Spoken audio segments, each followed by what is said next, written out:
welcome to Good Vital Mornings. Daily inspiration and that good music. Yes. Good Vital Morning, daily inspiration and that good music. I'm your boy, your cousin, your big unk, all that, a bag of chips and a 50-cent juice. I am he, making sure that I inspire you. Now, all of my new listeners, we know that we are here Monday through Friday, Good Final Mornings podcast. We have the weekend off. We do need a break. I do need time off. And we keep this consistently going. And if this is really blessing you, why don't you bless somebody else? Why don't you copy the link, whether you're watching or listening, and share it to somebody that you love? The numbers are increasing. I'm very excited about where we're going, how we're doing, what we're doing. It is truly amazing, a labor of love that I started just because. I didn't start this for money, nothing like that. I started it because it was something that was deep in my heart to inspire people, keep people moving in the forward trajectory. I said that. I chopped that all up. Moving forward, keeping moving forward. Yeah, that's the better way to say it.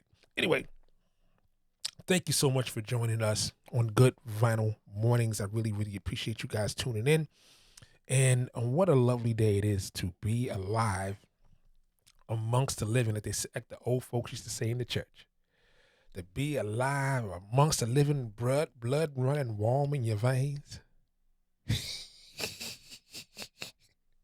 I know. Your boy is crazy. But anyway, so do that. Make sure you like, subscribe, review, and do all those things. And if you really love positive content, go to repuposenetwork.com. There are a plethora of podcasts that you can glean from that will be a blessing to your life. Very excited to be a part of it. And content is growing, and it's just amazing. So let's keep this going, because like I say, I'm not here to get you to your day. I'm here to get you through your day. Whatever time you pick it up, afternoon, evening, morning, whatever, morning is best. Morning is best because we go up at 6 o'clock. So I was listening to Tim Ross on his podcast, The Basement, and he had a gentleman on. I forgot what is his name. He was just amazing. He was talking about the growth of your brain, like how your brain grows. His name was Erwin McManus. That's who it was. Erwin McManus. And powerful. And hey, listen, I don't mind promoting other podcasts. You know, I got no skin in this game. I've been rocking with Tim Ross since the very beginning of his show, his first episode. I am a dweller. I'm happy to say it. I listened to it. I gleaned from it. I learned from it. But this gentleman said this statement about doing a hard thing, doing something difficult.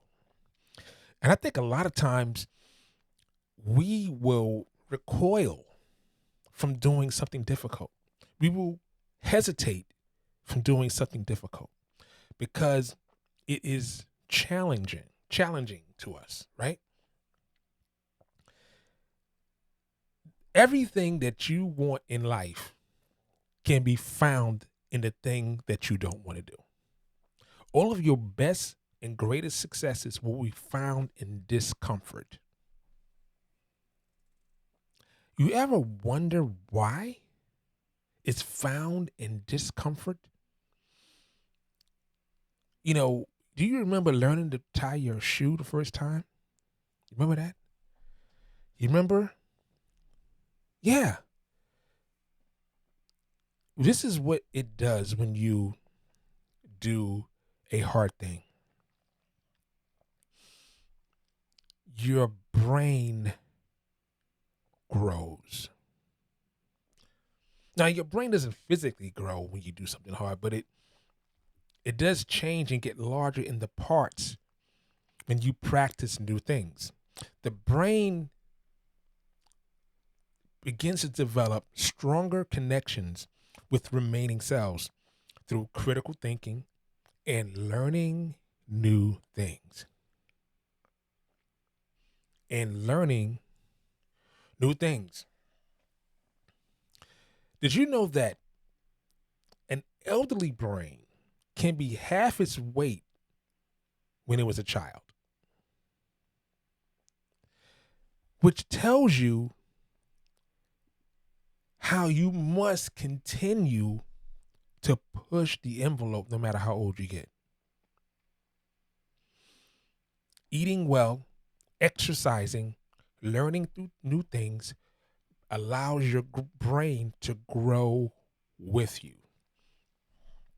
I remember when I worked in the post office a long time ago, and someone would retire and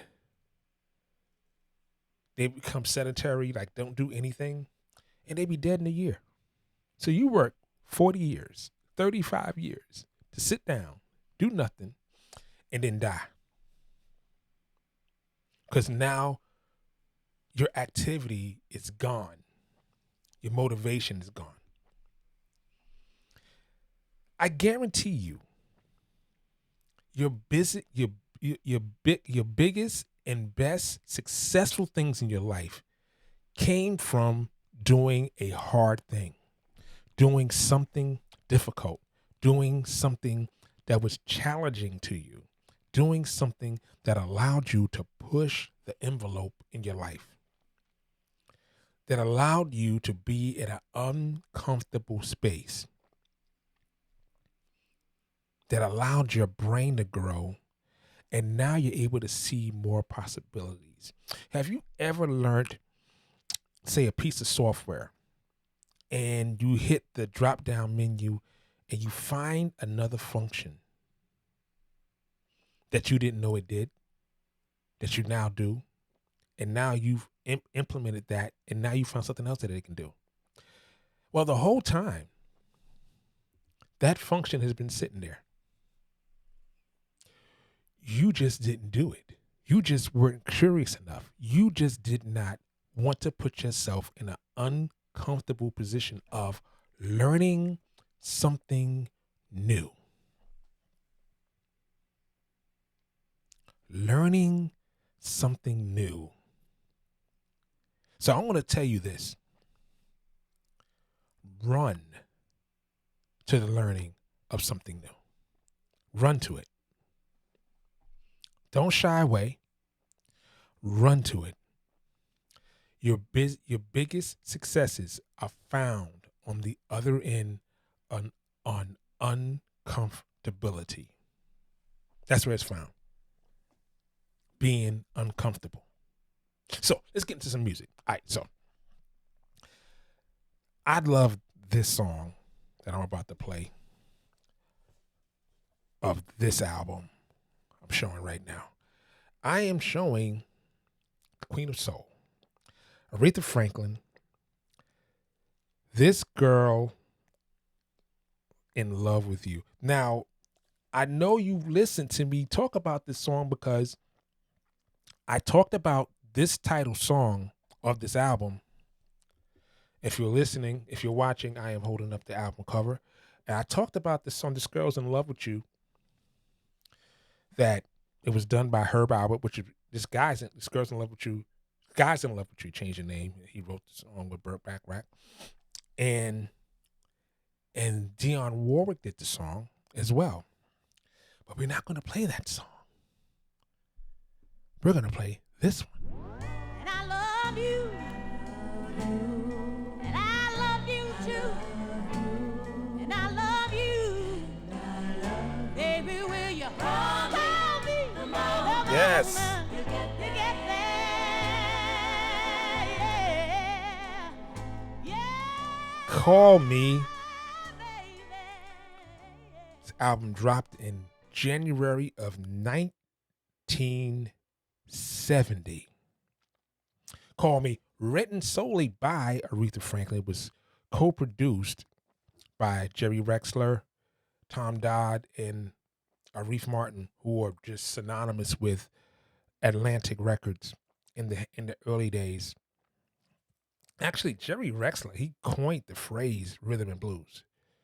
And the song came about that Aretha saw a young couple in a deep conversation on Park Avenue in New York City. And she heard them say when they parted each other, "I love you, call me." And she took that inception of that moment and she went and played it out on her song on the piano. And the musicianship was handled by the rhythm section of Muscle Scrolls, and they did a fantastic job. But what I didn't know is that one of the background singers on this song was the mother of Whitney Houston. Cissy Houston was on this as well, and just the regular guys at Muscle Scrolls, right? Great record. But I don't know if you know this, but there was a great sample of this song done by a group called Slum Village, and this song was called Selfish, and it featured Kanye West and John Legend.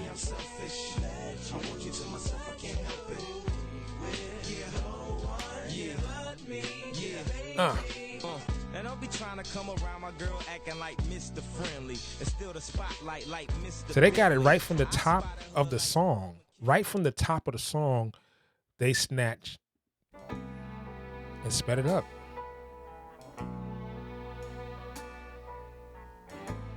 Yep.